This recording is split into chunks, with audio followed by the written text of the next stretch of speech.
ലീഗിനെ മന്ത്രിസഭയിൽ എടുക്കണമെന്ന് പറഞ്ഞ് കേന്ദ്രത്തിന് കത്തെഴുതുക, AICCയുടെ പ്രസിഡന്റിന് കത്തെഴുതുക മഹാനായ മന്നത്ത് പത്മനാഭൻ. മന്നത്ത് പത്മനാഭൻ വർഗീയവാദിയായിരുന്നില്ല.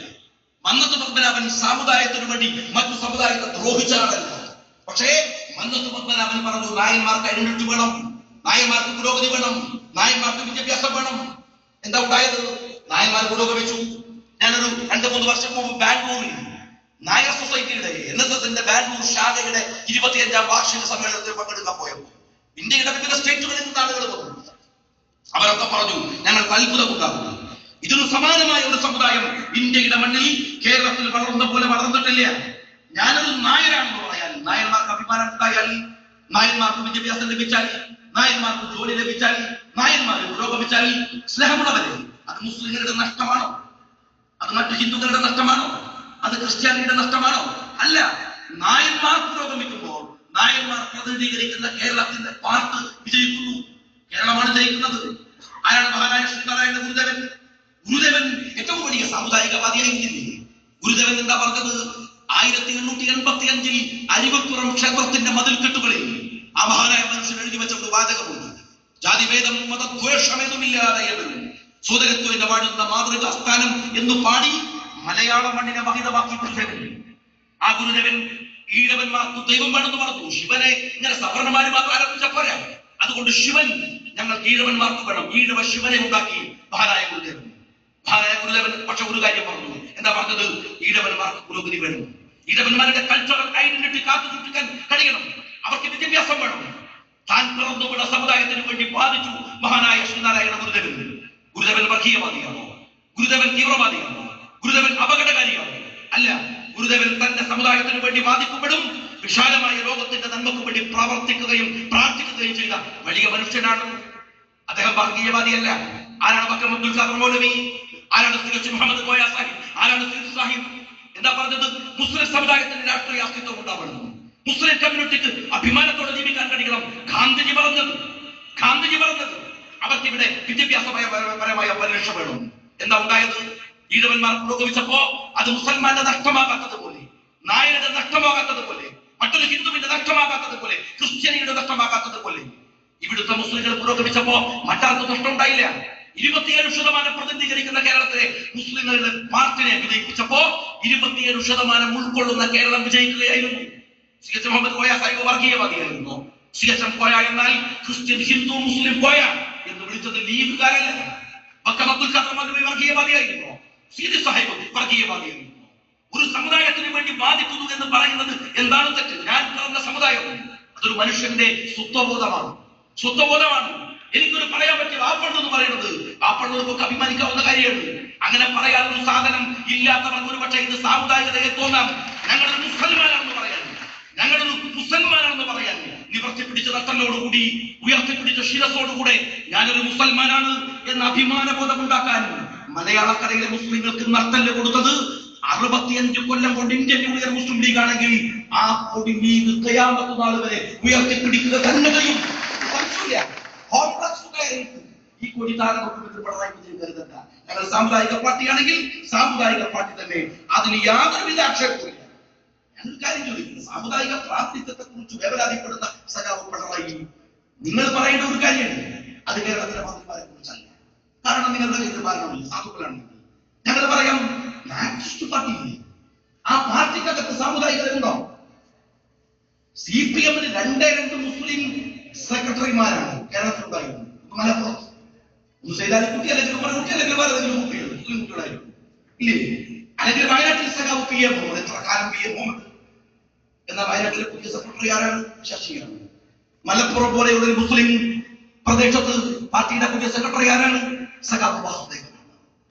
മലപ്പുറം ജില്ലയിലെ 20 ഏരിയ കമ്മിറ്റികളിൽ നിന്ന് മുസ്ലിം ഏരിയ സെക്രട്ടറിമാരെ മാറ്റി അവിടെ നിങ്ങൾ വേറെ ആളെ കൊണ്ടുവന്നല്ലോ.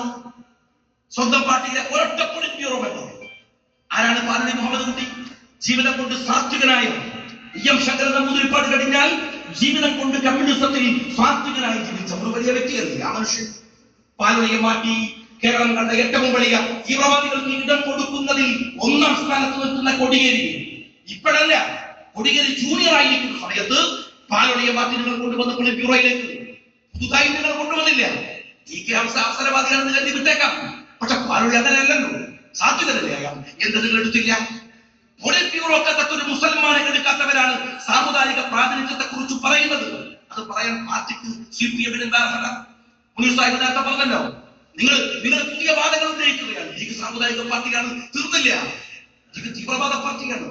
സാമുദായിക പാർട്ടി എന്ന് നിങ്ങൾ പറയുന്ന വാദത്തെ ഞങ്ങൾ അംഗീകരിക്കും. ഞങ്ങൾക്ക് അതിൽ യാതൊരു സങ്കടവുമില്ല. തീവ്രവാദി എന്ന് പറയുമ്പോൾ പിണറായി വിജയൻ ഞങ്ങൾക്ക് തരേണ്ട ചില ഉത്തരങ്ങളുണ്ട്. അത് മറക്കാൻ കഴിയില്ലല്ലോ. നിങ്ങൾ പറഞ്ഞു തരുന്നത് ചില ഉത്തരങ്ങൾ. ആരാണ് തീവ്രവാദത്തെ നടത്തിയത്? കേരളക്കരയിൽ VM ശങ്കരൻ നമ്പൂതിരിപ്പാട് വരെയുള്ള കമ്മ്യൂണിസ്റ്റുകളോട് ഞങ്ങൾക്ക് വിയോജിപ്പുണ്ടായിരുന്നു. ഇപ്പോഴും വിയോജിപ്പുകളുടെ പാർട്ടിയുടെ നേതാക്കന്മാരോട് നമ്പൂതിരിപ്പാടിനോട് ഉണ്ടായിരുന്നു. ശരിയത്തിൽ വിവാദം ഉണ്ടാക്കിയ നമ്പൂതിരിപ്പാട്. മറ്റൊരു സന്തോഷവും ഞങ്ങൾ മുസ്ലിം ലീഗ് പോലെ ഒരു വലിയ പാർട്ടി അഖിലേന്ത്യാ മുസ്ലിം ലീഗും ഇന്ത്യൻ യൂണിയൻ മുസ്ലിം ലീഗുമായി മാറി നിൽക്കുമ്പോ നമ്പൂതിരിപ്പാടിന്റെ ഒരൊറ്റ പരാമർശവും ഒരൊറ്റ ചർച്ചയുമാണ് ആ രണ്ടു സംഘടനകളെ ഒന്നിപ്പിക്കുന്നത്. അത്ര വലിയ വിയോജിപ്പ് നമ്പൂതിരിപ്പാടിനോട് ലീഗ് ഉയർത്തിയത്. നമ്പൂതിരിപ്പാട് രാജ്യത്തെ വർഗീയവൽക്കരിക്കാൻ തീവ്രവാദികളെ സഹായിച്ചു എന്ന ഒരേ ആരോപണം ഒരു കാലത്തും ഞങ്ങൾ ഉന്നയിക്കില്ല.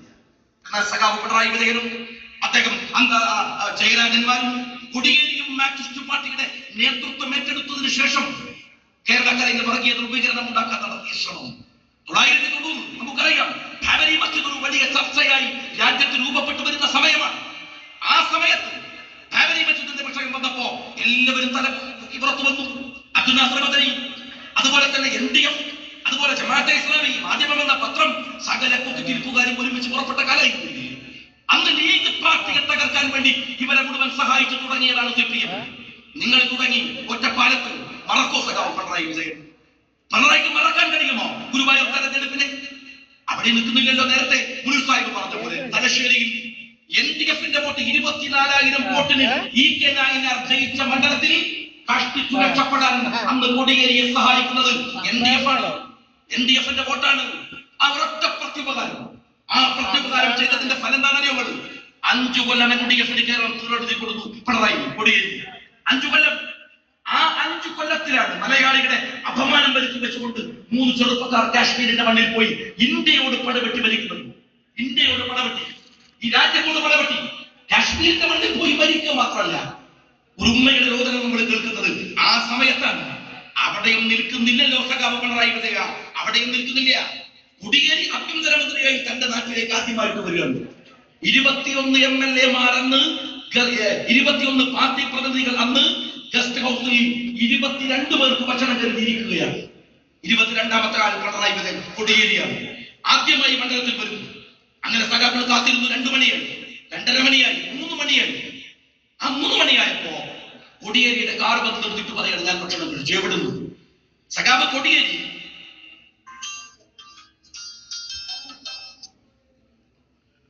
ആ വണ്ടി 6783 UKB അതെടുത്ത് മാറ്റിയിട്ടില്ലെങ്കിൽ തടസ്സമുണ്ട്, യോഗം നടത്താൻ വളരെ പ്രയാസമാണെന്ന് അറിയിച്ചിട്ടുണ്ട്.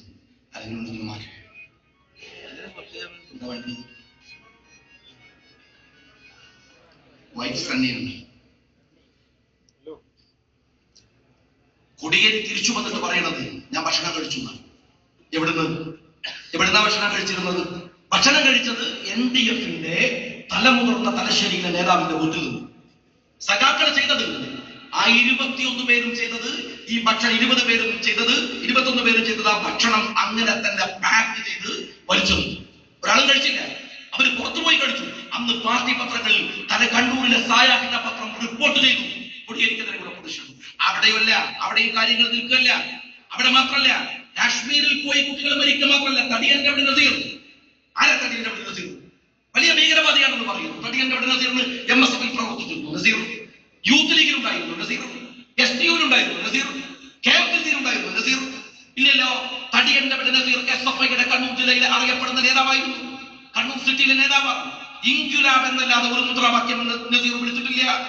കൊടിയേരി ആഭ്യന്തരമന്ത്രിയായിരിക്കുമ്പോ തടിയന്റെ അവിടെ നസീർ കണ്ണൂർ ജില്ലയിലെ ആളുകൾക്ക് അറിയാം, നഗരത്തെ ഉറപ്പിച്ചു. കൊട്ടേഷനായി കണ്ണൂർ നഗരത്തിൽ നടന്നിരുന്ന ആളാണ്. എങ്ങനെ അറസ്റ്റ് ചെയ്യപ്പെടുന്നത്? കൊടിയേരിയ. CPM കേരളം ഭരിക്കപ്പെടല്ലേ തടിയന്റെ അവിടെ നസീർ അറസ്റ്റ് ചെയ്യപ്പെടുന്നത്? ആരാ അറസ്റ്റ് ചെയ്തത്? NIA-യാണ് അന്ന് തടിയന്റെ അവിടെ നസീറിനെ അറസ്റ്റ് ചെയ്യുന്നത്. അവിടെയും തീർന്നില്ല. ആഭ്യന്തരമന്ത്രിയായി കൊടിയേരി രാജ്യം ഭരിക്കുമ്പോഴാണ് കോട്ടക്കൽ പോലീസ് സ്റ്റേഷൻ ആക്രമണം. കോട്ടക്കൽ പോലീസ് സ്റ്റേഷനിൽ പിടിച്ചുകൊണ്ടുപോയ കൊലപാതക കേസിലെ പ്രതിയെ LDF സ്റ്റേഷൻ വളഞ്ഞ് രക്ഷപ്പെടുത്തി. ഒരു പെറ്റി കേസ് ചാർജ് ചെയ്ത് അതിലെ 2 പേരെ ശിക്ഷിക്കാൻ അന്ന് കോടിയേരി തയ്യാറായിട്ടില്ല. പിണറായി വിജയൻ ചോദിക്കേണ്ടത് കോടിയേരിയോട് എന്തേ ആ കേസിന് ആധാരമായ ഇഷ്യൂ എന്ന് ചോദിക്കണം.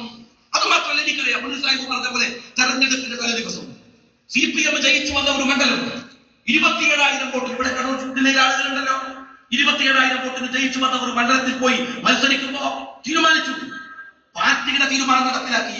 ആ തെരഞ്ഞെടുപ്പിന്റെ 4 ദിവസങ്ങൾക്ക് മുമ്പാണ് കുഞ്ഞാലിക്കുട്ടി സാഹിബിന്റെ സ്റ്റേറ്റ്മെന്റ് ജമാഅത്തെ ഇസ്ലാമിയിൽ ഉണ്ടാവുന്നത്. കൊണ്ടുപോയിക്കോ നിങ്ങളുടെ പേപ്പറും ബുക്കും കടലാസും ഒക്കെ, നിങ്ങളുടെ വോട്ട് ഞങ്ങൾക്ക് വേണ്ടെന്ന് പ്രഖ്യാപിക്കുന്നത് അന്നാണ്. ഞങ്ങളൊക്കെ ഉറച്ചു പറഞ്ഞു. അവസാനത്തെ സെക്കൻഡിൽ മൈക്ക് കിട്ടിയ അവസാനത്തെ വോട്ട് ചോദിച്ച് അഭ്യർത്ഥിച്ച് പൻകുളത്ത് വയലിൽ പ്രസംഗം അവസാനിപ്പിക്കുമ്പോൾ പറഞ്ഞു, എല്ലാവരുടെ വോട്ട് ഞങ്ങൾക്ക് വേണം. എന്നാൽ രാജ്യദ്രോഹികളുടെ, തീവ്രവാദികളുടെ, LDFന്റെ, ജമാഅത്തെ ഇസ്ലാമിയുടെ, RSSന്റെ, BJPയുടെ വോട്ട് വേണ്ടെന്ന് പറഞ്ഞ് അവസാനിപ്പിച്ചു. തെരഞ്ഞെടുപ്പ് നിങ്ങൾക്കറിയാം, വല്ലാത്ത സന്നിഗ്ധ മുഹൂർത്തമായിരുന്നു. വോട്ടുകൾ എണ്ണിക്കൊണ്ടിരിക്കുക. 4,000 വോട്ട് പറകിൽ, 5,000 വോട്ട് പറകിൽ, 6,000 വോട്ട് പറകിൽ, 7,000 വോട്ട് പറകിൽ, 8,000 വോട്ടായപ്പോ ഞാനിങ്ങനെ നിൽക്കാൻ, എന്റെ ഇടതുഭാഗത്ത് പ്രകാശ് മാസ്റ്റർ CPMന്റെ, തൊട്ടപ്പുറത്ത് BJPയുടെ സ്ഥാനാർത്ഥി, അതിനപ്പുറത്ത് LDFന്റെ സ്ഥാനാർത്ഥി. 8,000 വോട്ട് നമ്മൾ പുറകോട്ട് പോയപ്പോ ഡെസ്ക് മാറ്റിയിട്ട് LDFന്റെ സ്ഥാനാർത്ഥിയുടെ മുമ്പിലൂടെ നടന്നു വന്ന് എന്നെ നോക്കിയിട്ട് ഒരു കളിയാക്കി ചിരിച്ചിട്ട് പ്രകാശ് മാസ്റ്റർ കൈ കൊടുത്തു. ഭാഷ നമ്മൾ ജയിച്ചു. ഞാനിന്ന് സുബൈ നിസ്കരിച്ചിട്ട് പോലും വേണ്ടി പ്രാർത്ഥിച്ചു. ഞങ്ങൾ ഒരുപാട് പണിയെടുത്തിട്ടുണ്ട്, മറക്കരുത്. ഭാഷ കൈ പിടിച്ച് നോക്കിയിട്ട് പറയാണ്, എല്ലാത്തിനും നന്ദി ഉണ്ടാവും. 5 മിനിറ്റ് കഴിഞ്ഞപ്പോൾ സുബൈ ഒന്നും കറക്റ്റ് നമുക്ക് മനസ്സിലായി. സംഗതിമാരാണ്. അതായിരുന്നില്ലേ ഞാൻ പറയുന്നത്. നന്ദിയുണ്ട്. ആരോട്? സഖാവ് പിണറായി ലീഗിന്റെ പേരിൽ തീവ്രവാദത്തിന്റെ പേര് പറഞ്ഞു വരുന്നതിന് മുമ്പ് പിണറായി ആരോട് നന്ദി? എന്തിനു നന്ദി? ഞാനിപ്പോ ഒരു MLA ആണ്. MLA എന്ന് പറഞ്ഞാൽ എത്ര വലിയ കോപ്പാണെന്ന് എനിക്കറിയാം. MP എന്ന് പറഞ്ഞാൽ എത്ര വലിയ കൊമ്പത്തെ കാര്യമാണെന്ന് എനിക്കറിയാം. ഒരു MLA, ഒരു MP, ഒരു മന്ത്രിയൊക്കെ ആവാൻ വേണ്ടിയിട്ട് രാജ്യത്തിലെ ഫ്രോഡുകളുടെയും തെമ്മാടികളുടെയും ഗുണ്ടകളുടെയും ഭീകരവാദികളുടെയും ഒക്കെ വോട്ട് വാങ്ങി ജയിക്കുന്നതിനേക്കാൾ നല്ലത് വല്ല മാമപ്പണി എടുത്ത് ജീവിക്കുന്ന അതാണത്. സ്വന്തം വ്യക്തിത്വം കളഞ്ഞിട്ട്, നാടിനെ ഒറ്റുകൊടുത്തിട്ട്, രാജ്യത്തെ ഒറ്റുകൊടുത്തിട്ട്, സമുദായത്തെ ഒറ്റുകൊടുത്തിട്ട് എന്തിനാണോ ജയിക്കുന്നത്? എന്തിനാണ് ജയിക്കുന്നത്? അങ്ങനെ ജയിക്കുന്നതിൽ എന്ത് സായുജ്യമാണെന്ന് പ്രകാശൻ മാഷോട് ചോദിക്കാൻ പറ. പിണറായി വിജയൻ കടതും വലതുമായി നടക്കുന്ന പ്രകാശൻ മാഷോട് തീവ്രവാദത്തിന്റെ പേരിൽ ലീഗ് പാർട്ടിയുടെ മുകളിൽ ആരോപിക്കുന്നതിന് മുമ്പ് തീർന്നില്ലല്ലോ. മലയാളിക്ക് മറക്കാൻ കഴിയുമോ? അബ്ദുൽ നാസർ മദനിയുടെ തിരുവനന്തപുരത്തേക്കുള്ള വരവ് സ്വാതന്ത്ര്യ സമരത്തിൽ ജയിലടച്ചിട്ട് വിട്ടിട്ടൊന്നുമല്ല. ഒരു തീവ്രവാദ കേസിൽ ജയിലിൽ വരികയാണ്. കോടതി ഇല്ലാന്ന് പറഞ്ഞു വരികയാണ്. കാത്തിരിക്കണം മന്ത്രിമാർ. തിരുവനന്തപുരത്തെ ശംഖുമുഖം കടപ്പുറത്ത് എല്ലാ മന്ത്രിമാരും, പാലോളി മുഹമ്മദ് കുട്ടി, കൊടിയേരി എന്ന് പറയുന്ന ആഭ്യന്തരമന്ത്രി, MA ബേബി, എല്ലാവരും കാത്തിരിക്കുകയാണ്. മണിക്കൂറുകൾ കാത്തിരിപ്പിച്ച് അങ്ങനെ അബ്ദുൽ നാസർ മദനി കടന്നു വരികയാണ്. സഖാക്കൾ ഇൻകുലാബ് വിളിച്ചു സ്വീകരിക്കുകയാണ്. വേദിയിലേക്ക് കയറുന്നത് മദനിയുടെ ഒരു പ്രസംഗമുണ്ട്. അമ്പിച്ച പരാക്രമമായിരുന്ന പ്രസംഗം. ആ പ്രസംഗത്തിൽ മദനി ഇങ്ങനെ പറയുന്നുണ്ട്, എന്റെ കാലിന് പഴുപ്പ് പറ്റി, എന്റെ മുറിഞ്ഞുപോയ കാലിന് പഴുപ്പ് പറ്റി. എന്നിട്ട് അത് അങ്ങനെ പറ്റി എന്നൊക്കെ പറഞ്ഞുകൊണ്ട് ഇദ്ദേഹം ഇത് പറഞ്ഞുകൊണ്ടിരിക്കുമ്പോൾ കാലിന്റെ ബെൽറ്റുകൾ, വെപ്പുകാലിന്റെ ബെൽറ്റുകൾ അടിക്കുന്നുണ്ട്. കണ്ടോ കൊടിയേരി എന്ന് പറഞ്ഞിട്ട് കൊടിയേരിയുടെ കയ്യിൽ കാല് കൊടുക്കും. കൊടിയേരി അറിയാണ്ട് കാലുണ്ടാകും. ട്രോഫി കൈ കിട്ടിയ മതി കാല് വഹിക്കുന്നത് കൊടിയേരി കൈലയിലെങ്കിൽ അതിന്റെ ക്ലിപ്പിംഗ്സ് ഉണ്ടാവും. ഒന്ന് പിണറായി വിജയൻ മനസ്സിരുത്തി ഒന്ന് കണ്ടിട്ട് പോരെ. ലീഗ് രാഷ്ട്രീയ പാർട്ടിയുടെ മുകളിൽ തീവ്രവാദത്തിന്റെ പേര് പറഞ്ഞു കുതിര കയറാൻ. അവിടെയും തീരുന്നില്ലല്ലോ പിണറായി, അവിടെയും തീരുന്നില്ല. പൊന്നാനിയിലേക്ക് വരികയാണ് മദനി ഇല്ലേ? അബ്ദുൽ നാസർ മദനി ഇങ്ങനെ കടന്നു വരുമ്പോ അതിന് മുമ്പ് ഒരു ചിത്രമുണ്ട്. തിരുവനന്തപുരത്ത് CPMന്റെ പാർട്ടി കോൺഗ്രസ് നടക്കുന്നു. ആർത്തലക്കുന്ന ആരവങ്ങൾക്കിടയിലൂടെ നിലത്ത് കാലുകുത്താനാവാതെ ജനങ്ങളുടെ തലയിലൂടെ അച്യുതാനന്ദൻ വരികയാണ്. അങ്ങനെ വരുമ്പോ വേദിയിൽ ഓരോരുത്തരായി എഴുന്നിട്ട് നിൽക്കുകയാണ്. പിണറായി വിജയൻ തേളുകുത്തിയ മുഖത്തോടെ മുഖം തിരിച്ചു നിൽക്കും. എന്താ അച്യുതാനന്ദൻ ചെയ്ത് തെറ്റ്? ഒരു കമ്മ്യൂണിസ്റ്റുകാരനായതുകൊണ്ട് മാത്രം മുരാച്ചിയായി പോയ സാധനം. അദ്ദേഹം ഒരു യഥാർത്ഥ കമ്മ്യൂണിസ്റ്റാണ്. അതിന് ഏറ്റവും വലിയ തെളിവെന്ന് അറിയുമോ? മുനീർ സാഹിബ് നേരത്തെ പറഞ്ഞതാണ്, ഇങ്ങോട്ട് വരലേന്നാണ്. കാരണം നമുക്ക് വമ്പിച്ച ദേശീയാണ്. ഒരു ലീഗുകാരൻ ഏറ്റവും കൂടുതൽ വെറുക്കുന്നവനാരോ അവരാണ് കമ്മ്യൂണിസ്റ്റ്. നമുക്ക് ആരോടെങ്കിലും ഇഷ്ടം തോന്നി തുടങ്ങിയോ അവർ കമ്മ്യൂണിസ്റ്റ് മാറി തുടങ്ങിയതിന്റെ അർത്ഥം. ഒരു നല്ല കമ്മ്യൂണിസ്റ്റ് ഒരു കോൺഗ്രസുകാരന്റെ വിരോധിയായി, ഒരു നല്ല കമ്മ്യൂണിസ്റ്റ് ഒരു ലീഗുകാരന്റെ വിരോധിയായി. അതല്ലാതെ ഗൾഫിലെ പണക്കാരൻ ലീഗായാലും നാട്ടിൽ വന്ന് ചോറ് വിളമ്പ് പോയി ഞണ്ണിട്ട് കൊടുക്കുന്ന ചെക്കും വാങ്ങി പോകുന്ന CPM-ന്റെ പിണറായി പ്രവൃത്തികളെ പോലെയുള്ളവരല്ല യഥാർത്ഥ കമ്മ്യൂണിസ്റ്റ്. അവർ വേറെ കമ്മ്യൂണിസ്റ്റാണ്. സമ്മേളന്മാരുടെ വീട്ടിലും അത് ലീഗായാലും കോൺഗ്രസ് ആയാലും കയറിയിട്ട് ഞണ്ണാനും വാങ്ങാനും പണിയില്ലാത്ത അഭിനവ കമേഴ്സ്യൽ കമ്മ്യൂണിസം. അച്യുതാനന്ദൻ പറയുന്നത് യഥാർത്ഥ കമ്മ്യൂണിസ്റ്റാണ്. അതുകൊണ്ടാണ് ലീഗ് പിടിക്കുന്നത്. യഥാർത്ഥ കമ്മ്യൂണിസ്റ്റുകാരൻ ഒരു കോൺഗ്രസുകാരന്റെ വിരോധിയായിരിക്കും, ഒരു യഥാർത്ഥ കമ്മ്യൂണിസ്റ്റുകാരൻ ഒരു ലീഗുകാരന്റെ വിരോധിയായിരിക്കും. അങ്ങനെ ജീവിതത്തിൽ കമ്മ്യൂണിസ്റ്റ് ആയതുകൊണ്ട് മാത്രം മൂരാശിയായി പോയ സഖാവ് അച്യുതാനന്ദൻ വേദിയിലേക്ക് കടന്നു വരുമ്പോ മുഖം തിരിച്ച പിണറായി വിജയൻ പൊന്നാനിയിൽ കാത്തിരിക്കുന്നു അബ്ദുൽ നസർ മദനിയെ. വേദിയിൽ നിന്ന് താഴെ ഇറങ്ങി വന്ന് മദനിക്ക് കൈകൊടുത്ത് അദ്ദേഹത്തെ ഇരുത്തിട്ട് മദനിയുടെ വലതുഭാഗത്ത് ഇരുന്നിട്ടാണ് മദനി പ്രസംഗിക്കുന്നത്. വലതുഭാഗത്ത് പിണറായി മദനിന്റെ പരാക്രമ പ്രസംഗങ്ങൾ കൈ ഇങ്ങനെ വേഗോട്ട് കൊണ്ടുവന്നിട്ട് പിണറായി ഹൈലൻഡിന്റെ കയ്യിൽ ഉണ്ടാകും സഖാവ് പിണറായി. കണ്ടിട്ട് പോരെ ഞങ്ങളുടെ തീവ്രവാദത്തെ കുറിച്ച് പറയാൻ, ഞങ്ങളുടെ തീവ്രവാദത്തിന്റെ അതിക്രമങ്ങളെ കുറിച്ച് പറയാൻ. ഞാൻ ചോദിക്കുന്നത് തീവ്രവാദം എന്താണ്? അങ്ങനൊരു പ്രശ്നമുണ്ടല്ലോ. തീവ്രവാദം എന്താണ്? തീവ്രവാദം എന്ന് പറഞ്ഞാൽ മതത്തിന്റെ പേരിൽ നടത്തുന്നത് മാത്രമാണോ തീവ്രവാദം? തീവ്രവാദം എന്ന് പറഞ്ഞാൽ ഒരു രാജ്യത്തിന്റെ പേരിൽ, പ്രദേശത്തിന്റെ പേരിൽ, ഭാഷയുടെ പേരിൽ, ദേശത്തിന്റെ പേരിൽ, എന്തിന്റെ പേരിൽ തീവ്രവാദം ഉണ്ടായാലും, എന്തിന്റെ പേരിൽ നടത്തിയാലും അത് തീവ്രവാദമാണ്. അത് തീവ്രവാദമാണ്. എന്തിന്റെ പേരിലായി അത് തീവ്രവാദമാണ്. മനുഷ്യനെ ജീവിക്കാനുള്ള അവന്റെ അടിസ്ഥാനപരമായ അവകാശങ്ങൾ നിരാകരിക്കുന്നത് എന്തും തീവ്രവാദമാണ്. അങ്ങനെയെങ്കിൽ കേരളത്തിലെ ഏറ്റവും വലിയ തീവ്രവാദി സഖാവ് പിണറായി വിജയനല്ലേ? അതിന്റെ തെളിവുകളല്ലേ വന്നുകൊണ്ടിരിക്കുന്ന പിണറായി പ്രവൃത്തികളല്ലേ? മനുഷ്യർ ജീവിക്കാൻ അനുവദിക്കാത്തവൻ പാർട്ടിയിൽ നിന്ന് പുറത്തുപോയവരെ ഇന്നലെ മുസ്ലിം ലീഗിന്റെ ഒരു പ്രവർത്തകരെ പറ്റി ഒരു പഞ്ചായത്ത് മെമ്പറെ പാർട്ടിയിൽ നിന്ന് പുറത്തു പോകുന്നവരെ ജീവിക്കാൻ സമ്മതിക്കില്ല. നിങ്ങൾ ഷുക്കൂറിനെ കൊന്നത് എന്തിനാണ്? ഷുക്കൂർ ചെയ്ത പാതകം എന്താണ്? അദ്ദേഹം, ഞാൻ ചോദിക്കട്ടെ, ഒരു ആളുടെ വണ്ടി തട്ടിപ്പോകുന്നു, ഒരാളെ വണ്ടി ഇടിച്ചു പോകുന്നു, നിർത്താതെ അതൊക്കെ വിട്ടേക്കാം, അതൊക്കെ വിട്ടേക്കാം. എന്നാൽ ജയരാജന്റെ വണ്ടി തടഞ്ഞുള്ള കാരണം കണ്ണൂർ ജില്ലയിൽ ആദ്യമായിട്ടാണ് ഒരു CPM നേതാവിന്റെ വണ്ടി തടയുന്നത്. കണ്ണൂർ ജില്ലയിൽ ആദ്യമായിട്ടാണ് ഒരു കോൺഗ്രസ് നേതാവിന്റെ, ഒരു ലീഗ് നേതാവിന്റെ, ഒരു നേതാവ് ജനപ്രതിനിധിയായ എന്റെ വണ്ടി 2 തവണ കണ്ണൂരിൽ ആക്രമിച്ചു. എന്നോട് പോലീസ് ചോദിച്ചു, എന്താണ് ഇവിടെ ആക്രമിച്ചത്, എന്തിനാണ്, കേട്ടോ? കണ്ണൂർ ജില്ലയിലെ ഒരൊറ്റ സ്റ്റേഷനിൽ ഞാൻ എഴുതി കൊടുത്ത ഒരു പരാതിയില്ല. ഒരു പെറ്റി കേസിന്റെ ചാർജ് എടുക്കണം, ഒരു കേസ് എടുക്കണം ഞാൻ പറഞ്ഞിട്ടില്ല. പത്രക്കാരോട് പറഞ്ഞത് അതേതോ അഭിവേദികളായിട്ടുള്ള ആളുകൾ അവർ ചെയ്ത ആക്രമണമാണ്. എന്റെ ദേഹത്ത് ഒരു ബോർഡ് പറ്റിയില്ല. വണ്ടിയെ ചുറ്റും ആക്രമിച്ചു. എന്റെ ദേഹത്ത് വന്നിട്ടില്ലേ? എന്റെ ദേഹത്ത് വന്നാൽ വരുന്നവരെ ഒന്ന് പൊട്ടിക്കാനുള്ള ആരോഗ്യം നമുക്കുണ്ടാവുമല്ലോ, അത് ചെയ്യണല്ലോ. അത് കഴിഞ്ഞില്ല പോലീസൊക്കെ അവരുടെ വഴിയില്ലോ ബാക്കിയുള്ള വീട്ടിൽ. അത് ഞാൻ ചോദിക്കുന്നത് അത് ചെയ്തില്ല. നിങ്ങൾ അങ്ങനെ ഒന്നല്ല വണ്ടി ആക്രമിച്ചു, അതങ്ങനെ പറ്റൂ. ഒരു തരം നിരമ്പ് രോഗി എന്നാൽ ഞാൻ ചോദിക്കട്ടെ, ജയരാജൻ കാണിക്കുന്ന ഒരു സീനുണ്ട് കൈരളി, കൈ ഇങ്ങനെ പിടിച്ച് കാണിക്കാൻ ഡ്രൈവറുടെ കണ്ടോ, ഡ്രൈവറുടെ കൈ കുറ്റത്തുന്നു എന്ന് വെച്ചാൽ ആടെ ചോരയുള്ളൂ. അദ്ദേഹത്തിന്റെ കാണിക്കുന്നത്, അദ്ദേഹത്തിനാണ് ഡ്രൈവറുടെ കൈ കാണിക്കുന്നത്. ഡ്രൈവർക്ക് പരിക്ക് പറ്റിയിട്ടുണ്ട്, എന്നാൽ ജയരാജനില്ല. എന്നാൽ ഒരു 1.5 മണിക്കൂർ കഴിയുമ്പോൾ കാണുന്ന സീൻ എന്താണ്? അവിടെ പോലീസ് സ്റ്റേഷനിൽ പോയി ജയരാജനും കൂടെ രാജേഷും കൂടെ ഒരുമിച്ചിരുന്ന് കുപ്പായിച്ച് സീൻ കാണിക്കുകയാണ്. ആരാണ് കൂടെ ഉള്ളത്? രാജേഷാണ്. രാജേഷിനെ നമുക്കറിഞ്ഞൂടെ? അഭിനയത്തിന് ഓസ്കാർ കിട്ടേണ്ട സാധനമല്ലേ? യുവജന നേതാവാണെന്ന് നിയമസഭയിൽ ഒരു വാച്ചമ്പാട് പെണ്ണ് നോക്കിപ്പെടുത്തേക്കും പോത്ത് കരയണ പോലെ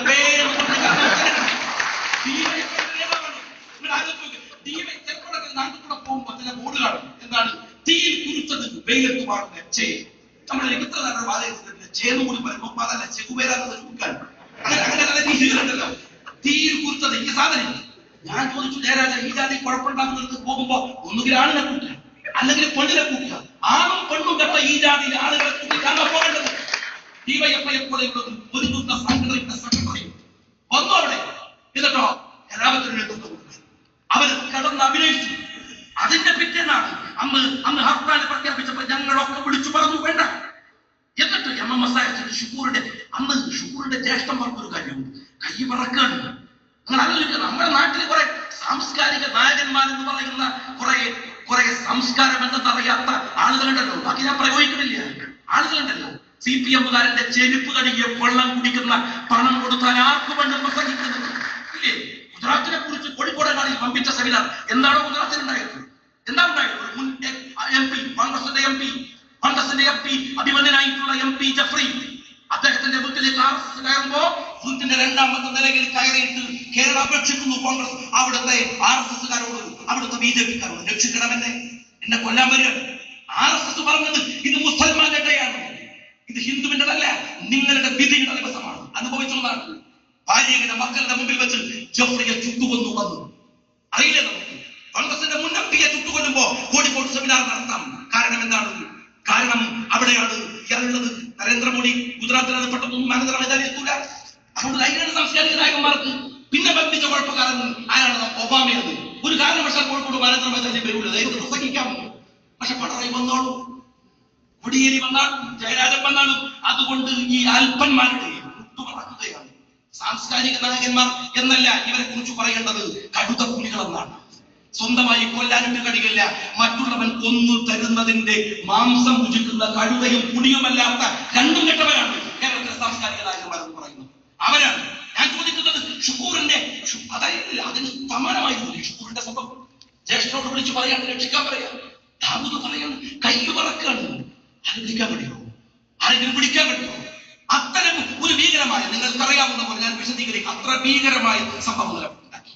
ഷുക്കൂറിന്റെ സംഭവത്തെ ഡൈവേർട്ട് ചെയ്ത് കുറച്ച് ആൾക്കാരുണ്ട്. ഇപ്പോ സോഷ്യൽ നെറ്റ്വർക്കിങ്ങിലൊക്കെ വന്നിട്ട് ചോദിക്കുകയാണ്, ഈ ഷുക്കൂറിന് 10-20 തവണ എംഎൽഎ വിളിച്ചു, ഷാജിയെ വിളിച്ചു. ദാവൂദ് പറഞ്ഞു, ആരെയും വിളിച്ചിട്ടില്ല. ഞാൻ അതിലേക്ക് പോലെ അവർക്ക് സങ്കടം വെച്ചാൽ എന്താ ചെയ്ത് പ്രതികാരം കിട്ടാത്തതെന്നാണ്, എന്താ ചെയ്ത് തിരിച്ചു കൊല്ലാത്തതെന്നാണ്, എന്താ ചെയ്ത് തിരിച്ചടിക്കാത്തതെന്നാണ്. കണ്ണൂർ ജില്ലയിൽ മുസ്ലിം ലീഗിനെ ആക്രമിക്കുന്നത് CPM മാത്രമാണ്. അരീക്കോട് മണ്ഡലത്തിലെ പാപ്പിനിശ്ശേരിയിലെ മാങ്കടവിൽ 4 പേര് കിടക്കുന്നു, പെട്ടിൽ നിന്ന് എഴുതിച്ചിട്ടില്ല. ഞാൻ കഴിഞ്ഞ ആഴ്ച പോയി അവരെ കാണാനുണ്ട്. LDF-കാർ വെട്ടി തളർത്തിയിട്ടതാണ്. എത്ര സ്ഥലങ്ങളിൽ, എത്ര ലീഗുകാരെ നിങ്ങൾ അറിയുമോ? ഷുക്കൂറിന് വേണ്ടി പണം തിരിച്ചപ്പോ പഴയങ്ങാടി പള്ളിയിൽ LDF ഔദ്യോഗികമായി കത്ത് കൊടുത്തു, പിരിക്കാൻ പാടില്ല, പിരിക്കാൻ പാടില്ല. എന്നിട്ട് വന്നിട്ട് കണ്ണുനീർ കൊടുക്കുക. അടിച്ചോനെ തിരിച്ചടിക്കാൻ പറ്റും. അതാ ഞങ്ങളെ പണിയേക്ക്. കൊന്നോനെ തിരിച്ചു കൊല്ലല ഞങ്ങളെ പണിയേക്ക്. പണി തന്നോർക്ക് അതേ നാണയത്തിൽ പണി കൊടുക്കലാണ് ഞങ്ങളുടെ പണിയേക്ക്. 2 കാലിൽ നടക്കുന്ന ഒരൊറ്റ LDF-കാരൻ കേരളത്തിന്റെ തെരുവിൽ ഉണ്ടാവില്ല. ഞങ്ങളെ മൂക്കിയൊക്കെ അറിയാലോ, കണ്ണൂർ പ്രവർത്തനം നടത്തിയല്ലോ. എത്ര പേരുണ്ട്? അരീക്കോട് മണ്ഡലത്തിൽ 20 കോട്ടിയപ്പോ മനസ്സിലായല്ലോ എത്ര പേരുണ്ട്? ഞങ്ങളെ MSF-ന്റെ കുട്ടികൾ മൂക്കിൽ മൂത്തൊഴിച്ചാൽ പൊളിച്ചു പോകാനില്ലാത്ത ഒരു സംഘടനയെ കൈകാര്യം ചെയ്തിട്ടല്ല ഞാൻ ചോദിക്കുന്നത്. അതിന്റെ ചെലവിൽ ഷുക്കൂർ മരിച്ചാലും ആ കച്ചവടം അവിടെ ലീഗിന്റെ പുറത്ത് ഇല്ലേ? അതാര് മരിച്ചാലും ലീഗിന്റെ പുറത്ത് കച്ചവടം നടത്താൻ ഞാൻ ചോദിക്കുന്നത്, നിങ്ങൾ ഇന്ത്യൻ യൂണിയൻ മുസ്ലിം ലീഗ് ഒരു കാര്യം ഞാൻ നിങ്ങളോട് പറയുന്നു, കൊന്നവന് തിരിച്ചു കൊല്ലണമെന്നത് ജയരാജന്റെ സ്വപ്നമാണ്, ആഗ്രഹമാണ്. അടിച്ചാൽ തിരിച്ചടിക്കണമെന്ന് ജയരാജനുണ്ട്. പലതവണ പ്രകോപിപ്പിച്ചു. തലപ്പറമ്പ് ഭാഗത്ത് എനിക്കറിയാം, അവിടുത്തെ ഒരു ജനപ്രതിനിധി എന്നുള്ളത് നിരന്തരം അറിയാം, അദ്ദേഹം ആ വീട്ടിൽ പോയിട്ടുള്ള ആളാണ്, അദ്ദേഹത്തിന് അറിയാം, നിരന്തരം പ്രകോപിപ്പിച്ചു. തിരിച്ചടിക്കണം, തിരിച്ചടിച്ചാൽ കേസ് അവിടെ അവസാനിക്കും, ജയരാജൻ രക്ഷപ്പെടാം. അതായിരുന്നു മോഹം. എന്ന ഞാൻ പറയുന്നത് ഒരു കാര്യം ഞാൻ നിങ്ങളോട് ഉറപ്പ് പറയുന്നു, ബഹുമാനായ മുൻസായിക്കൊണ്ടുള്ള വേദിയിൽ ഉറപ്പ് പറയുന്നു. കണ്ണൂരിലെ എല്ലാ കേസുകളും അവസാനിപ്പിക്കാറുണ്ട്. കൊന്നവനെ പിടിക്കും. കൊന്നവന്റെ കയ്യിൽ നിന്ന് പിടിക്കുന്ന ആയുധം പോലത്തെ ആയുധം മാത്രമാണ്, ഒരു ആയുധം പോലത്തെ ഒരു ആയുധം. എന്നാൽ അതിന്റെ തല പിടിക്കണ്ടേ? ഇവനെ ഏൽപ്പിച്ചവരെ പിടിക്കണ്ടേ? ഇവനെ കൊട്ടേഷൻ കൊടുത്തവരെ പിടിക്കണ്ടേ? ഇവനെ പണം കൊടുത്തവരെ പിടിക്കണ്ടേ? ഇവനെ ഏൽപ്പിച്ചവരെ പിടിക്കണം, സൂത്രധാരനെ പിടിക്കണം. ഷുക്കൂറിന്റെ കൊലപാതകത്തിൽ അതിന്റെ അറ്റത്തിരിക്കുന്നവനേത് കൊമ്പത്താണെങ്കിലും അവനെ പിടിച്ചിട്ടല്ലാതെ ആ കേസ് ഒതുക്കാൻ ഒരു പോലീസിനെ സമ്മതിക്കില്ല. അതിന് ഭരണത്തിന്റെ നിയമസഭയുടെ അകത്തിരുന്നാലും തിരക്കടില്ല, പുറത്തിരുന്നാലും തിരക്കടില്ല. അവസാനത്തെ പ്രതിയെയും പിടിച്ചിട്ട് ആ കേസ് വെക്കൂ. സാർവത്രികമായി ഞാൻ നിങ്ങളോട് പറയാം, ആ കേസുമായി ബന്ധപ്പെട്ട് പ്രവർത്തിക്കുന്ന ഒരാൾ എന്ന നിലക്ക് ഞാൻ പറഞ്ഞു വരുന്നത്, എവിടേക്കാണ് കാര്യങ്ങളെ കൊണ്ടുപോകുന്നത് ഇത്തരം അതിക്രമങ്ങൾ? ചന്ദ്രശേഖരന്റെ വധം നിങ്ങൾ ആലോചിച്ചു. കുലംകുത്തികൾ എന്താണ് പിണറായി വിജയൻ? കുലകുത്തികൾ, മനുഷ്യകുലത്തെ മുഴുവൻ നശിപ്പിക്കാൻ നടക്കുന്ന ഒരു ഹിംസ ജന്തുവിന്റെ രൂപഭാവങ്ങളല്ലേ പിണറായി വിജയനുള്ളത്? അഹങ്കാരത്തിന്റെ ഭാഷ്യം എന്താണ് ചന്ദ്രശേഖരൻ അറിയും? പിണറായി പഠിക്കണം. അവസാനത്തെ ദിവസങ്ങളിൽ ചന്ദ്രശേഖരനോട് പറയുന്നു, പ്രവർത്തകർ ബൈക്കിന്റെ ബാക്കിൽ കയറുമ്പോ ചന്ദ്രശേഖരൻ പറയും, നിങ്ങൾ കയറണ്ട. എന്തിനാണെന്നറിയും?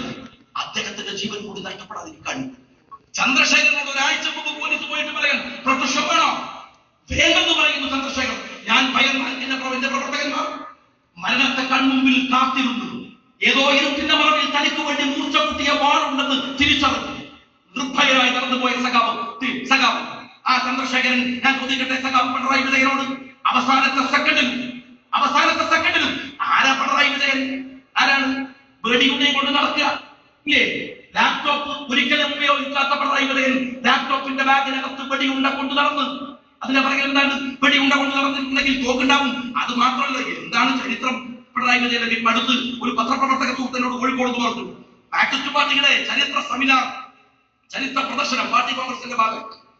അതിങ്ങനെ നടക്കുമ്പോ അതിലൂടെ പിണറായി വിജയൻ പേരക്കുട്ടിയെയും കൊണ്ടിട്ടു, ഭാര്യ കമലയൊക്കെ ഉണ്ട്, ഇങ്ങനെ പോവാണ്. പേരക്കുട്ടി വല്ലാതെ കരഞ്ഞപ്പോ എല്ലാരും കൂടി പോയിട്ട് സിബന്ധികളുണ്ടാവും, വെള്ളം കുടിച്ചു, ജ്യൂസ് കൊടുക്കാം. പിണറായി പറഞ്ഞല്ല, ചൂട് ശീലല്ല, പേരക്കുട്ടിയാണ്, കമ്മ്യൂണിസ്റ്റ് പാർട്ടിയുടെ നേതാവാണ്, ചൂട് ശീലല്ല. MLA-മാര് വീട്ടിലേക്ക് പോയി ചന്ദ്രശേഖരന്റെ പടി കിടക്കരുതെന്ന് പറഞ്ഞു ഇല്ലേ? അപ്പോഴൊരു സീൻ അവിടെ അക്രമം നടന്ന വീടുകളെന്ന് പറഞ്ഞിട്ട് വീട് കാണാൻ പോവാണ്. ഒരു സഖാവ് കണ്ണുന്ന് ചോരയെ വിളിച്ചിട്ട് പറയണം, സഖാവ് എന്റെ വീട് തകർത്തു, ഒരു എന്താ പറ്റിയത്? രണ്ടാമത്തെ നിലയിലെ AC കേടായി പോയി. പമ്പിച്ച കമ്മ്യൂണിസ്റ്റാണ്, പമ്പിച്ചകം. രണ്ടാമത്തെ നിലയിലെ AC കേട് വന്നതിന്റെ സങ്കടം പറയുന്ന പിണറായി വിജയന്റെ പുതിയ പാർട്ടി ചെന്നൈയിൽ നിന്ന് സിംഗപ്പൂരിലേക്ക് യാത്ര നടത്തിയതിന് ട്രാവൽ ഏജൻസിയുടെ അവാർഡ് വാങ്ങിയ പിണറായി വിജയൻ എന്തിനാ പോയത്? CBI അന്വേഷിക്കേണ്ടത് പിണറായി വിജയന്റെ മുഴുവൻ സ്വത്തുക്കളെ കുറിച്ചും അദ്ദേഹം ഇടക്കാലങ്ങളിൽ നടത്തിയിട്ടുള്ള യാത്രയെ കുറിച്ചും അദ്ദേഹത്തിന് ഫസ്റ്റ് ക്ലാസ് ടിക്കറ്റുകൾ തരപ്പെടുത്തി കൊടുത്തിയ മുതലാളിമാരെ കുറിച്ചുമാണ് അന്വേഷിക്കണം. അത്ര സമഗ്രമായി ഇയാളെ കുറിച്ച് അന്വേഷിക്കണം. കേരളത്തിലെ വിടുങ്ങാൻ വന്നിട്ടുള്ള ഈ അപകടകാരിയെ കുറിച്ച് അന്വേഷിക്കണം. എന്നിട്ടോ എല്ലാവരും നേരത്തെ കുഞ്ഞുസായി പറഞ്ഞ പോലെ കൊലപാതകം നടന്നവരെ പത്രസമ്മേളനം എന്ന് പറഞ്ഞു തീവ്രവാദികളാക്കുന്നത്. എന്താ അറബിയിൽ എഴുതി വെച്ചിരിക്കുന്നു വണ്ടിന്റെ മുകളിൽ നിന്നാണ് പിണറായി വിജയൻ, സഖാവ് പിണറായി വിജയൻ. അത് പേർഷ്യൻ ലിപിയാണ്, അത് അറബിയല്ല. മാഷാ അല്ലാഹ് എന്ന് നിങ്ങൾ ഗൾഫിലൊക്കെ എഴുതി വെക്കുന്ന രീതി അറബി ഭാഷ അല്ല, അത് പേർഷ്യൻ ലിപിയാണ്. അറബി ലിപിയിലല്ല എഴുതിയത്, പേർഷ്യൻ ലിപിയിലാണ്. അദ്ദേഹത്തിനാണ് അറബിയാണ്. അങ്ങനെയാണെങ്കിൽ ഒട്ടിച്ചതെന്ന് അവസാനം പറഞ്ഞില്ലേ, ഒട്ടിച്ചതാണ്. അവിടത്തേക്കൊന്നും ഞാൻ നീക്കി കാര്യങ്ങളെ കൊണ്ടുപോകണില്ല, ഒട്ടിച്ചതാണെന്ന് പക്ഷെ പ്രഖ്യാപിക്കുക. നേരത്തെ പോൾ മുത്തൂറ്റ് വധിക്കപ്പെട്ടപ്പോഴോ ഇയാൾ പറഞ്ഞു യെസ് കത്തിയാണ്. ആ വിവാദം വന്നു. ഒന്നുകിൽ പിണറായി വിജയൻ ഓരോ കത്തിയും കൊടുത്തയക്കുന്ന രാജ്യത്തിലെ മാഫിയയുടെ തലവനാണ്, അല്ലെങ്കിലോ രാജ്യത്തിലെ അന്വേഷണത്തെ കുറിച്ച് അദ്ദേഹത്തെ ഏൽപ്പിക്കുന്ന വിധത്തിൽ അദ്ദേഹം ഒരു വിജിലൻസ് വിഭാഗത്തിന്റെ തലവനാണ്. അതല്ലെങ്കിൽ എന്താണ് പിണറായി വിജയൻ? ഇനി ഇയാൾ ആരാണ്? ഞാൻ കുറച്ചു കാലമായിട്ട് പിണറായി വിജയൻ ഇറങ്ങി പുറപ്പെട്ടത്. ചോദിക്കരുതെന്ന് വിചാരിച്ചാൽ ചോദിക്കേണ്ട വിധത്തിൽ നാട്ടിൽ കാണുന്ന സകല മാന്യന്മാരെ ചീത്ത പറയാം. ഒരു ബിഷപ്പിനെ വിളിച്ചു പറഞ്ഞു. എന്താ ബിഷപ്പ് പറഞ്ഞത്? എന്ത് അപരാധം ബിഷപ്പിനെ വിളിക്കുക? എന്താ പറഞ്ഞത്? നികൃഷ്ട നീതി.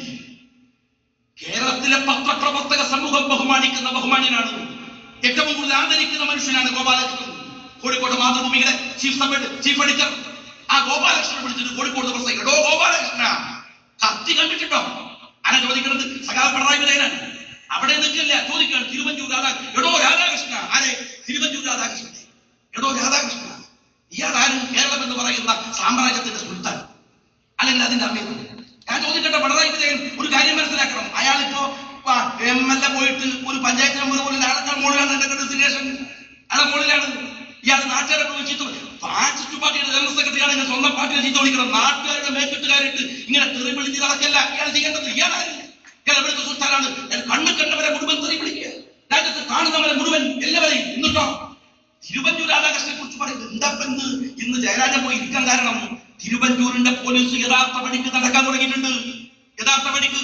ഞാൻ ചോദിക്കട്ടെ, ആരാണോ നിങ്ങളുടെ ആഭ്യന്തരമന്ത്രിയായിരുന്ന കൊടിയേരി? മൊയ്തു ഹാജി എന്ന് പറയുന്ന പ്രായമുള്ള ഒരു മനുഷ്യനെ സ്വന്തം ഭാര്യയുടെ മക്കളുടെ മുമ്പിൽ വെച്ച് വെട്ടി നുറുക്കിക്കൊന്ന സുര എന്ന് പറയുന്ന അന്തേരി സുര എന്ന് പറയുന്ന രാജ്യത്തിലെ ഗുണ്ടയുടെ പോക്കരിയുടെ വീട്ടിൽ പോയി മണിക്കൂറുകൾ കല്യാണത്തിൽ ഇരുന്നവൻ, അതിന്റെ പിന്നാമ്പുറത്ത് പണം കൊടുത്തവൻ, രാജ്യത്തിലെ അറിയപ്പെടുന്ന തീവ്രവാദിയും കൊലപാതകയും അന്തേരി സുരയാണെങ്കിൽ സുരയേക്കാൾ മോശപ്പെട്ട രാഷ്ട്രീയക്കാരൻ. ആ കൊടിയേരിയുടെ ശീലല്ല കേരളത്തിലെ ആഭ്യന്തരമന്ത്രി എന്ന് പറയുന്ന തിരുവഞ്ചൂരിലുള്ളത്. അത് പിണറായി വിജയൻ വരാനിരിക്കുന്ന ആളല്ല മനസ്സിലാക്കാൻ പോകുന്നുള്ളൂ. ഒരു കാര്യം പിണറായി വിജയനും ജയരാജന്മാരും മനസ്സിലാക്കണം. മുസോളിനി അറിയോ? പിണറായി രാജ്യത്തെ പറപ്പിച്ചവനാണ്. രാജ്യത്തെ പറപ്പിച്ച മുസോളിനി അവസാനം സ്വന്തം കാമുകിയുടെ കൂടെ ആത്മഹത്യ ചെയ്തു. സ്വന്തം കാമുകിയെ കുട്ടി പുറത്തിറങ്ങി നടക്കാൻ വയ്യായിരുന്നു അദ്ദേഹത്തിന്. പുറത്തിറങ്ങി നടക്കാൻ വയ്യാതെ ആത്മഹത്യ ചെയ്യേണ്ടി വന്നു. കമ്മ്യൂണിസ്റ്റ് പാർട്ടി എവിടുക്കാൻ പോകുന്നത്? ഏതിലാണ്? നിങ്ങൾ ആലോചിച്ച് നോക്കണം. ആ പാർട്ടിയിൽ ശെൽവരാജ് രാജിവെച്ചു. ഒരു തെരഞ്ഞെടുപ്പ് നടത്തുക. ശെൽവരാജ് രാജിവെച്ചപ്പോൾ തലേ ദിവസം നിയമസഭ നടന്ന് അതിന്റെ തൊട്ട് പിറ്റേ ദിവസമാണ് ശെൽവരാജ് രാജിവെച്ചത്. മുനിസിപ്പാലിറ്റിക്കാരെ ഓർമ്മയുണ്ട്? ഞാൻ നിയമസഭയിൽ ഇരിക്കുമ്പോൾ എന്റെ ബാക്കിലൂടെ ശെൽവരാജ് ഇങ്ങനെ പോവാണ്. നമ്മളിങ്ങനെ വെറുതെ കൈ ഇങ്ങനെ ബാക്കിൽ വെക്കും, ഒന്ന് വിഷയിക്കാൻ. അദ്ദേഹം കൈകളൊക്കെ അടിച്ചു. അദ്ദേഹം മന്ത്രിമാരൊക്കെ കൊണ്ട് തിരിച്ചുപോയി ആളാണ്. തിരിച്ചുപോയിട്ട് കിട്ടിയ ദിവസം തിരുവനന്തപുരത്ത് രാവിലെ വണ്ടി വന്ന് കടന്നുറങ്ങി കൊടുക്കുമ്പോൾ ഫോണിൽ തുറന്നൊരു മെസ്സേജ് അടുത്ത് നോക്കുമ്പോ ശെൽവരാജ് രാജിവെച്ചു. ഞാൻ വിചാരിച്ചു തമിഴ്നാട്ടിൽ MLA ആയിരിക്കും, അങ്ങനെ പേരാണ്. ഞാൻ വിചാരിച്ചവിടെ പിന്നെ TV നോക്കുമ്പോഴല്ലേ ഇത് വിശ്വസിക്കാൻ പറ്റില്ല. ഞാൻ വിചാരിച്ചു നമ്മളായിരിക്കും അറിയാത്തത്, എല്ലാരും വിളിച്ചു അറിയില്ല. പിന്നെ വിളിച്ചു നോക്കുമ്പോൾ കാണുന്നു പിണറായി പറയാണ് 12 മണിക്ക് കൂടുതൽ വിവരങ്ങൾ അറിയട്ടെ. ഇത് വിവരം അറിയാം, രാജിവെച്ചതാണ്. അപ്പൊ നോക്കുമ്പോൾ രാത്രി കൂടെ കിടന്നുറങ്ങുന്ന ഭാര്യ കിടന്നൊക്കെ രാവിലെ എണീച്ച് പോയി പത്രത്തിന് വായിച്ചു കൊടുക്കണം. ഭാര്യ കൊടുക്കുമ്പോൾ അതിന്റെ അടിക്കാണ് ഈ ഭാര്യ വേറെ കൂടെ എല്ലാം കഴിച്ചു. അതുപോലെയാണ് പാർട്ടിയുടെ കൂടെ കിടന്നുറങ്ങിയ ഒരുത്തൻ രാവിലെ വേറെ പാർട്ടി പോയി. പാർട്ടി അറിഞ്ഞില്ല, വിവരം അറിഞ്ഞിട്ടില്ല. ഉടനെ എന്താ പറഞ്ഞത്? 3 കോടി രൂപ. 3 കോടി രൂപ. ഞാനൊക്കെ പമ്പിച്ച സംഖ്യകളുടെ കാര്യം അവിടെ പമ്പിച്ച റേറ്റാണ്. കാരണം നമ്മൾ 3 കോടി രൂപയുള്ളൂ, ഇത്രയുള്ളൂ ഈ പണിക്കൊക്കെ. അച്യുതാനന്ദൻ പറയാം 3 കോടി രൂപയാണ്. ഞാൻ ചോദിച്ചത് ശെൽവരാജിനെ പോലത്തെ ഒരു പാർട്ടി സെക്രട്ടറിയേറ്റ് മെമ്പർക്ക് 3 കോടി രൂപയാണെങ്കിൽ പാർട്ടി പോലും പിണ്ടം വെച്ച അച്യുതാനന്ദനോട് അയ്യനാണ്. അങ്ങനെയാണ് മലപ്പുറത്ത് ഞങ്ങൾക്ക് പാല വെച്ച് പോയ MLA മാറ്റാൻ നമ്മളിപ്പോയി ഞങ്ങളൊക്കെ ചായ കുടിക്കാൻ പോകുമ്പോൾ ഇടതുപക്ഷ MLA പോകും. ഒന്നായിട്ട് വെറുതെ ഒരു രസത്തിന് എടുക്കാൻ ഒന്ന് റിലാക്സ് ആവട്ടെ പുറത്തുനിന്ന് അടിക്കും. അങ്ങനെ പോക്കാണ്. ലോകമൊന്നും പറയില്ല. ഇതിപ്പോ നമ്മൾ തീരുമാനിച്ചു അങ്ങോട്ട് പോകും പറയും കുരുക്കൻ തിരിച്ചു വരും 3 പോക്ക് പോയാൽ 2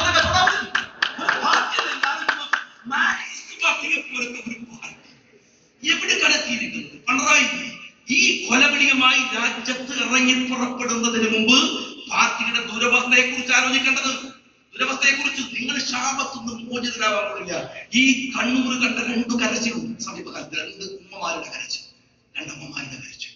അതിലൊന്ന് കാശ്മീരിൽ പോയി കൊല്ലപ്പെട്ടു പോയ ഒരു സഹോദരന്റെ ഉമ്മ. എന്റെ മോന്റെ മയ്യത്ത് കാണാൻ വീട്ടിലേക്ക് കയറ്റിയില്ല. 2ാമത്തെ കരച്ചിൽ ചന്ദ്രശേഖരന്റെ ഭാര്യ. ആ ഭാര്യയുടെ കരച്ചിലാണ്. എന്താ പറഞ്ഞത്? ഇതിന്റെ പടികാരി പോകാൻ ആരോട് CPM. ഈ 2 കരച്ചിലുകൾ കേരളത്തിൽ ഉയർന്നു നിൽക്കുന്നുണ്ട്. ജനങ്ങളുടെ മനസ്സിലുണ്ട്. മാർക്സിസ്റ്റ് പാർട്ടി പോകുന്നത് പതനത്തിലേക്കാണ്. അതിനെക്കുറിച്ച് ആലോചിക്കല്ലേ വേണ്ടത്? അതല്ലേ അന്വേഷിക്കേണ്ടത്. അല്ലാതെ മുന്നൂർ സാഹിബ് പറഞ്ഞ പോലെ ദേശാഭിമാൻ റിസർച്ച് നടത്താണ്. ലീഗിൽ അഴിമതിക്കാരും അഴിമതി ആരാ നടത്തിയത്? ഉമ്മൻചാണ്ടി ഉണ്ടോ? ലീഗിൽ മുന്നൂർ സാഹിബ് ഉണ്ടോ? അല്ലെങ്കിൽ വേറെ മന്ത്രിമാരുണ്ടോ? പരിശോധിക്കുക. എന്തിന് നിങ്ങളുടെ പ്രതിമാസം കൂടി വെക്കാനാ? എന്നെ കുറിച്ച് പറഞ്ഞു വമ്പിച്ച കണ്ടുപിടുത്ത ജമാഅത്ത് ഇസ്ലാമിയുടെ മാധ്യമം കണ്ടുപിടിച്ചു. മുന്നൂർ സാഹിബ് ഉണ്ടായിരുന്നു. എന്താ ഷാജിന്റെ തെരഞ്ഞെടുപ്പ് പോകാൻ പോകും. എങ്ങനെ കോഴിക്കോടങ്ങാടിയിൽ ഭാര്യന്റെ പേരിൽ 33 സെന്റ് വാങ്ങിയതാണ്. ഞാൻ ചോദിക്കട്ടെ, ഈ ജമാഅത്തെ ബുദ്ധി എന്ന് പറഞ്ഞ ഈ സാധുക്കൾ ഇല്ലാന്നല്ലേ തെളിവല്ലേ? സംഗതി തൂക്കി ഒക്കെ വേണ്ടത്. എന്നിട്ടോ 5 കൊല്ലം കഴിയുമ്പോൾ പറയുമ്പോൾ MLA ആദ്യം കണക്കൊടുത്താണ് ഇത്ര ഭൂമിയുള്ളൂ. ഇപ്പൊ അതാ കോഴിക്കോടങ്ങാടി 30 ഭൂമി ഒന്നിച്ച് കുഴപ്പക്കാരൻ അതുകൂടായിരുന്നു. ഒരു സാധ്യത കളഞ്ഞ് ബുദ്ധിങ്ങൊന്നും വരില്ല. എന്നിട്ട് വന്നിട്ട് പറയണം ഭൂമി വാങ്ങിയിട്ടുണ്ട്, അത്യാവശ്യം ഭൂമി കാണിച്ചതുണ്ട്, അത്യാവശ്യം നല്ല സമ്പത്തുള്ള പ്രവർത്തനം തന്നെ പറഞ്ഞത്. ബാപ്പ അങ്ങനെ തന്നെ വളർത്തിയത്. ബാപ്പ പറഞ്ഞൊരു കാര്യമുണ്ട്, രാഷ്ട്രീയ പ്രവർത്തനം ജീവിക്കുന്നതിനിടയിൽ രാഷ്ട്രീയ പ്രവർത്തനം നടത്തണം. രാഷ്ട്രീയ പ്രവർത്തനം ജീവിക്കുന്നത് മനസ്സിലാവില്ലേ? വഖഫ് സ്വത്ത് ഭൂമിയിൽ ഭാര്യനെയും മക്കളെയും കെട്ടിപ്പിടിച്ച് കിടന്നുറങ്ങുന്ന ഓഫ് റഹ്മാൻ എന്ന മാധ്യമത്തിന്റെ പത്രാധിപത്യം മനസ്സിലാവില്ല. നിങ്ങൾ അധ്വാനിച്ച് വാങ്ങി കൊടുക്കണം. അങ്ങനെ തന്നെ വാങ്ങിയിട്ടുള്ളത്. അങ്ങനെ എന്നിട്ട് പറയാണ് എങ്ങനെ സ്ഥാനാർത്ഥിത്വം നഷ്ടപ്പെട്ടു പോകും. ഇവിടെ 25,000 വോട്ട് നിങ്ങൾ ജയിച്ചു കൊടുത്തു പോയിട്ട് ജയിച്ചു പോരാൻ പറ്റുന്നെങ്കിൽ 5 കൊല്ലം പൂർത്തീകരിക്കുന്ന ഒരു തന്നെ ജീവിതം വേണ്ട. അത് പൂർത്തീകരിക്കും അവകാശം വേണ്ട. പിന്നെയോ SDP KM ഷാജി രാജീവ്, ഞാൻ എന്നോട് ചോദിച്ചിട്ടോ മത്സരത്തിൽ തെരഞ്ഞെടുപ്പിന്റെ തലേ ദിവസം വന്നിട്ട് വോട്ടെങ്ങാനും ചെയ്ത ചെവിക്കുട്ടിക്ക് പൊട്ടിക്കുന്നു പറഞ്ഞതല്ലേ? കോൺഗ്രസ് പറയട്ടോ, CMP പറയട്ടോ, സോഷ്യലിസ്റ്റ് എന്താ പറയട്ടോ, വോട്ട് ചെയ്തോ പറയട്ടെ. നിനക്ക് എന്താ പറയാൻ അധികാരം? ആൺകുട്ടികളെ പോലെയാണ് നിങ്ങൾ നിൽക്കുന്നത്. കളി കുഞ്ഞാപ്പൂട് വേണ്ട എന്നൊരു പ്രയോഗമുണ്ട്. അത് വേണ്ട. ഞങ്ങൾക്കറിയാം കേരളത്തിന്റെ രാഷ്ട്രീയത്തിൽ പറഞ്ഞല്ലോ മുന്നേ സാഹിബ് 65 കൊല്ലവും പകൽ വിളിച്ച പോലെ നട്ടെന്ന് പറത്തി നേര് പറഞ്ഞു ആരെയും ഭയപ്പെടാതെ ഞങ്ങളെ താരാട്ടുപാടി ഉറക്കിയിട്ട് ഓന്ന് പറഞ്ഞ് വളർത്തുന്നല്ല, പൊരുതി വന്നതാണ്. ആ പൊരുതലിന്റെ പോരാട്ടത്തിന്റെ കൂടെയാണ് KMCC നിൽക്കുന്നത്, നിൽക്കേണ്ടത്. അത് അവിടെ മാറപ്പെട്ട